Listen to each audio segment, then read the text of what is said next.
I found something while browsing the internet this morning that is so outrageous, I'd feel like a jerk for not sharing it with you.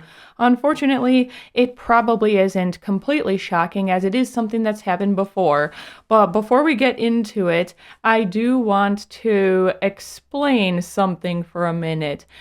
I'm sure that any of you who happen to have tattoos or who know someone who enjoys getting tattoos has heard a very common argument against getting them before.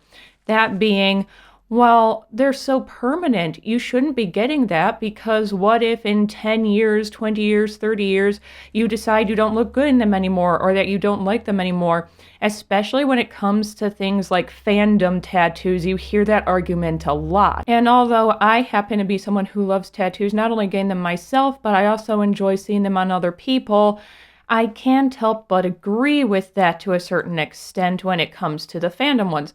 Now, it's your body, your choice. I think there's nothing wrong with it. If you really love something and you're like, I'm going to love that for the rest of my life, so I am branding myself with it, that is your business. And if it truly makes you happy, I'm not stopping you and nobody should. Go do what makes you happy. It is hurting nobody. However, we have seen people regret that decision when it's not something really personal. Like, this tattoo has deep personal meaning to me. It's not a character, it's not a fandom thing. It's more of a spirituality thing. It's something that I have had as a part of my life since I was 16 years old.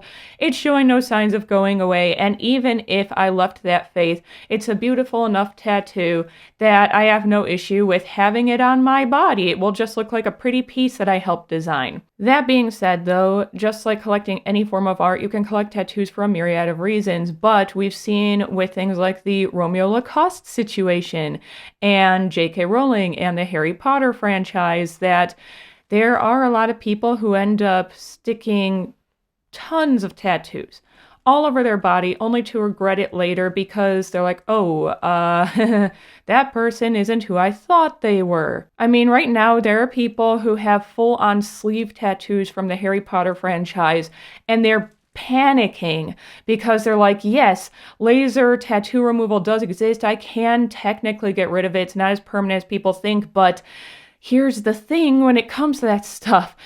It is not easy, nor is it cheap to get rid of tattoos, especially a full arm piece. Here's basically what's going to happen. You're like, oh shit, J.K. Rowling's a huge TERF, an anti-Semite, basically everything that you should hate, everything you should aspire not to be in your life. I don't want anything associated with her on my body anymore. Understandable. I'm glad that you feel that way. Now, your choices are either you're going to have to find someone to do laser removal, which is going to take a long time, depending on the size of the tattoo, especially if you have like a full arm or full leg piece. You could be going there for months, getting rid of it chunks at a time, during which time you'll probably want to cover it up with a sleeve or something. And when summer comes and it's been really unseasonably hot the last couple of summers, you're going to have long sleeves on during like the middle of July. You're going to be completely miserable. It's not going to be a good time. Plus the fact that if you've ever watched anyone's videos who is currently undergoing laser tattoo removal, it fucking hurts. Yes, they put numbing stuff on it, but that doesn't make it hurt much less. Think of the most painful experience you've had getting your tattoo. For example, this bit is the only part of my tattoo that was excruciating. Like, it was one of those things where your eyes start watering, you're not crying, but your body is just like, oh god. And I just fell really silent, and the girl doing it was like, are you okay? And I was like, yes. Like, just hurry and finish it.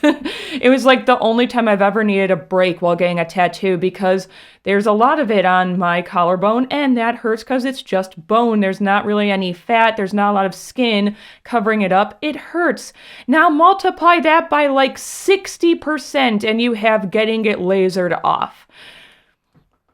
Now, of course, not everybody has the money to get laser tattoo removal, and not everyone has the ability to find someone or the time to dedicate to it.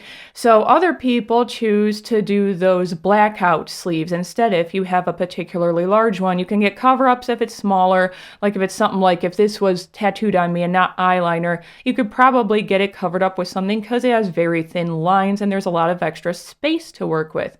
But again, when it comes to blackout and when it comes to cover-up tattoos, there are also things that can go wrong with that. When it comes to cover-ups, I've seen people who got cover-ups that were 10 times worse than the original tattoo. The person had no idea what they were doing. They had no business doing a cover-up tattoo in the first place, and they shouldn't have offered it because it looks fucking horrible.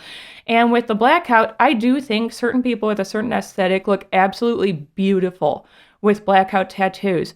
But you are completely blasting over all of that real estate now. Yes, you might be able to do stuff like white ink over it later on, but because you've completely blacked an entire limb out now, your choices are going to be very limited. Now, Mads, I saw the title of this video and I saw the thumbnail. What the fuck does any of this have to do with a Reddit post? What I'm trying to explain is that there are things in life, such as tattoos, that are permanent or semi-permanent that a lot of people have very polarizing opinions on because of the permanence of them and how long you're going to have them. I think that people's names are much the same. I think that when people realize they're going to be having a baby and they're starting to come up with names for the child, there's a couple of things that you should be keeping in mind. And I already know this, remember, is my opinion from my life experiences. You don't have to agree with it, and that's fine. It's just based off of things I've gone through and that my friends have gone through from being named certain things. First thing you have to remember is whether you like it or not, your child later in life may not be the gender you thought they were, and they may not want to express themselves the way that that gender usually expresses themselves. If you name your baby daughter Alice, and when they're 13, they come out to you and say they're non-binary or they're a trans man, they obviously don't want to be referred to as Alice anymore.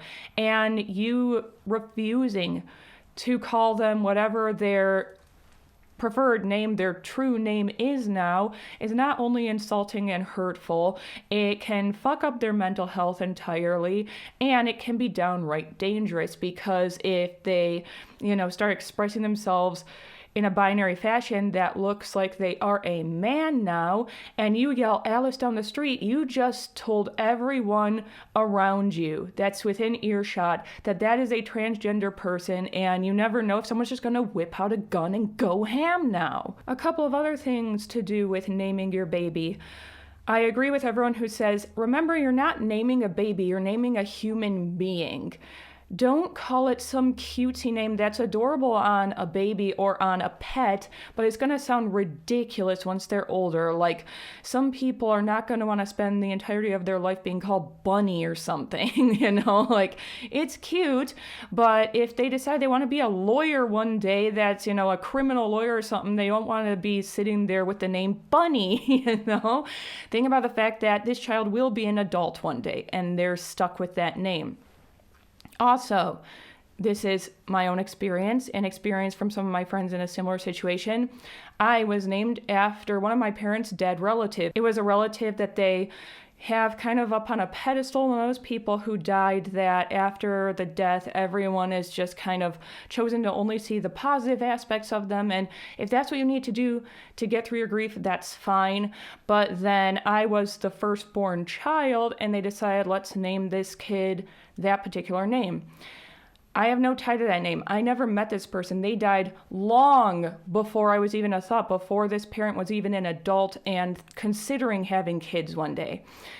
So I don't have that tie. I hear all these stories about how much my family loved her and how much my cousins and everyone thought she was a wonderful person, and I'm glad, but I'm like, they come to expect you to embody what that person was.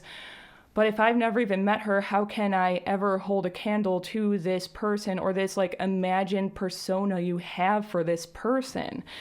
And on top of it, it's a very binary female name. There isn't really a way for it to not sound female. Anyone who's been on my social media for any length of time knows that this is entirely because I'm an alt person. And guess what? Even cisgender men in the goth subculture wear makeup. It's just part of the subculture. I, as someone who does not identify with being female, do not want to be stuck with a female name forever. And the trouble with the fact that my parents named me this is because it's tied to a person they loved and lost. It turns into this argument now about how I'm hurting them because I don't want that name anymore. Don't do that to your children. It's painful, it's unfair, it gives you this sense of I'll never be good enough because I'll never be that dead person I'm named after.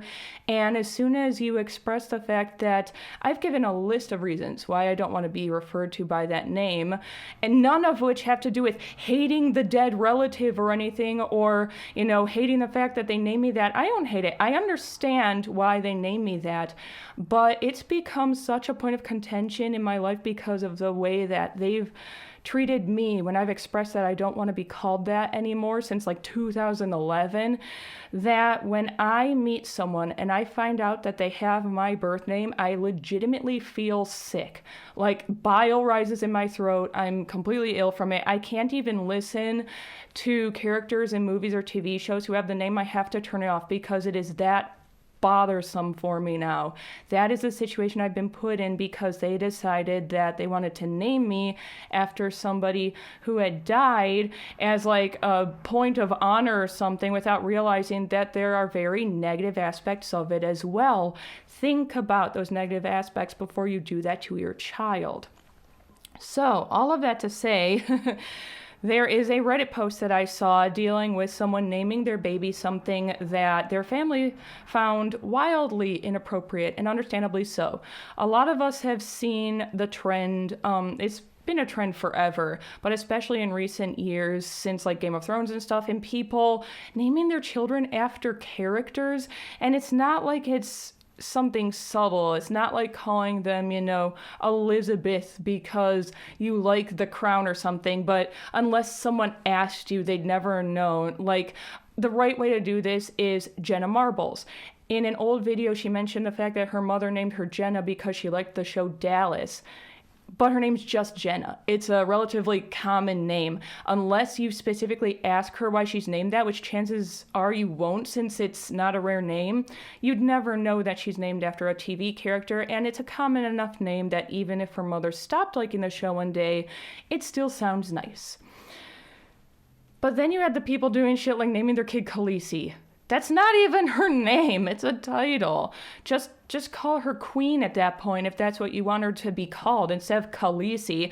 And then that character ended up being one that went off the deep end and everyone hated by the end of the show. Everyone hated the show itself to the extent that even though apparently the prequel that's been out for a little while is a halfway decent show and competently made, a lot of people can't even bring themselves to watch it because they associate everything with how bad the finale and the final season of Game of Thrones was. Now your kid is saddled with that. Also, it's just a made-up word from a problematic portion of the show and the books, because there's definitely some microaggressions and racism going on when it comes to like Khal Drogo and the way that he treats her, and the fact that like, all of them are like clearly some kind of indigenous culture and made to look like absolute barbarians.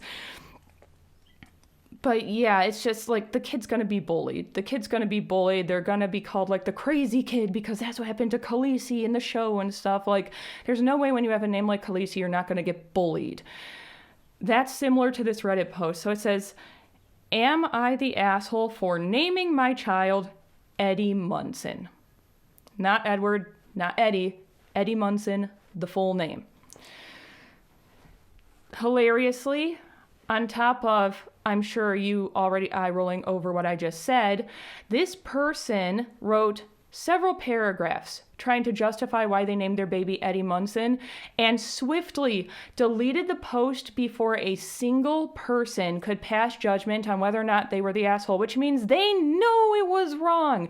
They know it was a fucked up thing to do to their baby, and they did it anyway, because if you truly stood by the decision to name your kid something like Eddie Munson, why did you delete the post before anyone had a chance to react? So it says, so some backstory. I, 28 female, married my husband, 32 male, 3 years ago. We met 5 years ago at Comic-Con after both leaving a rough relationship.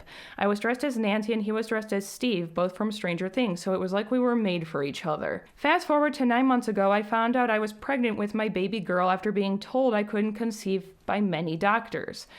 That's something that I recently had happen in my real life. Always get second and third opinions when a doctor tells you you can't have babies, because I had a friend recently end up with a surprise baby that she didn't know about until the final month. Like, she only had a few weeks to plan. Always check that shit. We were overjoyed, as we have always wanted kids of our own and didn't want to go through the adoption process. During my pregnancy, I binged a lot of TV, and me and my husband rewatched Stranger Things, and I really got into it again as a new season was almost out. I was already planning to name my baby after one of the characters since it had such a huge impact on our relationship. Again, there's not necessarily anything wrong with that, because for anyone who doesn't know, I don't watch Stranger Things, but my fiance does. People generally have normal names. It's stuff like, I think, Will and stuff like that, just very, very typical names that you can grow up with and have no problems with. There were so many ways she could have done this the right way. Even if she wanted the kid to be named after that character, just call the kid Eddie. That's it. Just use that name. It's a normal name. Don't tack the surname onto it and make a fool of your poor baby. Only my husband and best friend knew about this, and they endlessly supported me. When season 4 eventually came out, I instantly fell in love with the new character, Eddie. I loved his goofy vibe, and altogether I thought he was pretty attractive too. My little sister, 16 female, also fell in love with him and Joseph Quinn, the actor. She fell ill a few years back. Earlier this year, it got a little better, but then it got way worse. In August, she passed. My entire family was there when she died, including my husband and I. Her last words were, "I can't wait to see Eddie Munson." Keeping in mind, this girl was 16 when she died. All of us said and did cringy things as teenagers. It's normal that, since that was something that mattered so much to her at the time and she was just a teenager when she passed away, she latched onto that as a form of comfort in her final moments. But I'm sure that in reality she knew, that character doesn't exist and he's not, greeting her at heaven's gates or anything. This made my mother extremely upset, stating she doesn't even love her family enough. All she cares about is that stupid show. She started to distance herself from me since I got my sister into Stranger Things. There's a couple of reasons that this could have gone down. I mean, the grieving process hits everyone differently. Some people experience more anger and trying to shift the blame for how they're feeling onto other external things in their life. It could have just been her way of dealing with it, not being able to, understand why her teenage daughter had to pass away. That's fine. And maybe if she was going overboard to the extent that literally all she cared about was Stranger Things, it's okay, there's comfort objects when you're dying, and then there's, this is getting excessive, you need to care more about your self-care, you need to care more about your family and friends and stuff. I've definitely had some family members travel down that rabbit hole as kids, especially when things like anime started becoming more of a focal point in Western culture. And before, a lot of TV shows for children and teenagers were episodic. So if you missed an episode, it didn't matter. Whereas with things like anime and more modern day programming, everything's very linear. If you miss an episode, you're going to be hopelessly lost by the next one, and it can cause a lot of TV show addictions, which can become an issue. I did know someone in my own life where it got to a point where she wasn't even taking care of her pets anymore. She wasn't participating in after-school activities anymore. She wasn't hanging out with her friends or answering the phone. She wouldn't come in for family movie night. Literally, all she cared about was this show. If it got that bad and the older sister who wrote the original post was contributing to it, I can understand the mom getting upset about it and being like, you took my daughter away from me in her final moments, especially since the original poster is more than old enough to have known that this was getting excessive. The name Eddie Munson suddenly came to me. Oh God. I had wanted to name my child something from Stranger Things, but I couldn't figure out what, and it was a nice way to honor my sister. When I told my husband, he tried to convince me otherwise, but eventually he gave in. Guys, when it comes to relationship stuff, especially things like naming your kid, if both of you are going to be parental figures in the child's life and like equally taking care of the kid, make sure that both of you are fully satisfied with what you named the baby, because no one should have to just give in. That's like a really shitty way to treat him. He had told me to just name the kid Eddie or Eds or something like that, but I insisted on the full Eddie Munson. Right there, he was even trying to be there for her. He understands that this means something to her as like paying homage to her sister, and he wants to meet her halfway, but she won't. Like Eds or Eddie would have been a cute nickname. No one would have thought twice. If she wanted to explain why she named the baby Eddie, she easily could have explained it in a sweet way, like, oh, my little sister was just a teenager when she passed away, and this was like our thing we always did. That would have been fine. But why does it have to be Eddie Munson? You sound demented. Time passed and I was in labor. The gender was a mystery to everyone, so we didn't know until birth. When the baby was finally born, it was a beautiful baby girl. Oh God. I hadn't thought to change the name to a female name. I still insisted on Eddie Munson. My husband and entire family told me to name her after my deceased grandmother or Lily after my sister. I insisted no because I wanted it to be from Stranger Things and my little sister would have wanted it. This is sounding less like she actually wants to do this for her sister and more that she has an unhealthy obsession with both the show and this character, something that has definitely been an issue for a while since season 4, I think is the one that Eddie's in. So my fiance and I make a lot of our money at Comic-Con and Artist Alley, and people, it's not even that they're feral for Eddie Munson, it's like unhealthy obsession. I don't know what went down with this character, but it got so bad that when Joseph Quinn would do things like take a family vacation or something, or try to go to a meeting, people were legit stalking him to like the beach and taking photos even though his kids were there. They were finding where he lived and stuff. Like, it was really, really bad. For anyone who has been around and like a full sentient human being since the MCU got really, really explosive, it was getting similar to the Tom Hiddleston situation where people would get on the bus with him and follow him home to the extent that he couldn't even go to Comic-Con for like 10 years or something. That's how bad things have gotten with this character. This OP is sounding a lot like one of those people. I think she's trying to justify the obsession with the character by bringing her sister into it, and she might have truly convinced herself that, no, it's because I'm honoring my sister, when in fact it's just an unhealthy obsession with a fictional character. And here's the other thing. I understand the grieving family struggling with this and being angry completely. But at the same time, if she's becoming this obsessive to the point where she's like bringing her dead sister into it to justify something that's hurting her family, they need to be dealing with this in a better way. Just yelling at her, calling her selfish, calling her names, it's going to make her rebel more. Rebellion is another form of expressing grief over loss and stuff. You need to be like sitting her down and talking her through, like, listen, you've changed a lot and we understand that you're going through a great deal right now, but like what you're doing is not healthy. I signed the birth certificate and named her Eddie Munson, all one name, so it's hyphenated. It's Eddie-Munson is this baby girl's name. My husband was enraged, as was his mother and my whole family, and he went to Seattle to stay with his sister for I don't know how long because I, quote, disrespected him as a parent. You did. You signed the baby's birth certificate in front of your entire family when he, the other side of the child's parents, was not comfortable with the name and expressed that to you. You just completely overrode him and didn't even meet him halfway. He had a right to be upset with you. I mean, your mom even went as far as to say it feels like all you and your sister cared about was Stranger Things, and all she did in this instance is prove them right. That is all she cares about. They are now telling me my baby is going to get bullied and sending me bad messages. I don't think I made a mistake honoring my sister, and I think that everyone else is being disrespectful about my decision as her mother. Am I the asshole, or is my husband and my family all overreacting?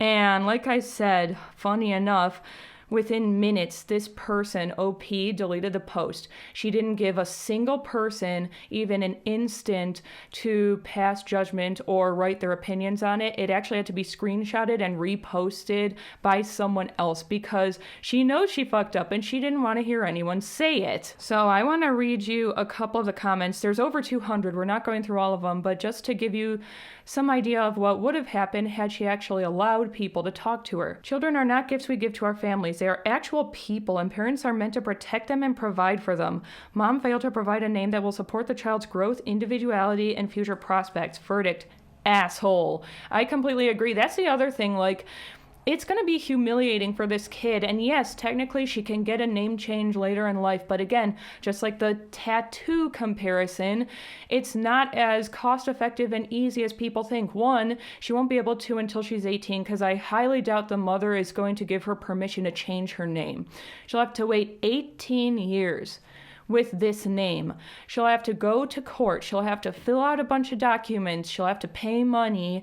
And she's going to have to deal with the fallout from her mother over changing her name and endless guilt tripping. It's not going to be an easy path. You deliberately gave this kid a difficult and shitty life out of selfishness. And Eddie Munson is all one name, the first name. Baby girl can't even get by with Eddie. She's walking, talking advertisement for her parents' fan behavior. Ridiculous. I get it. Grief does weird things to you. It commonly affects sleep, appetite, memory. Add being pregnant and it's going to get messy. Still, this is an actual child who will grow into an actual person. Some people really need to stop seeing children as an extension of themselves. They are whole, independent human beings. Jesus Christ. Asshole. It's absolutely true. Like I said, I agree entirely with that commenter as well.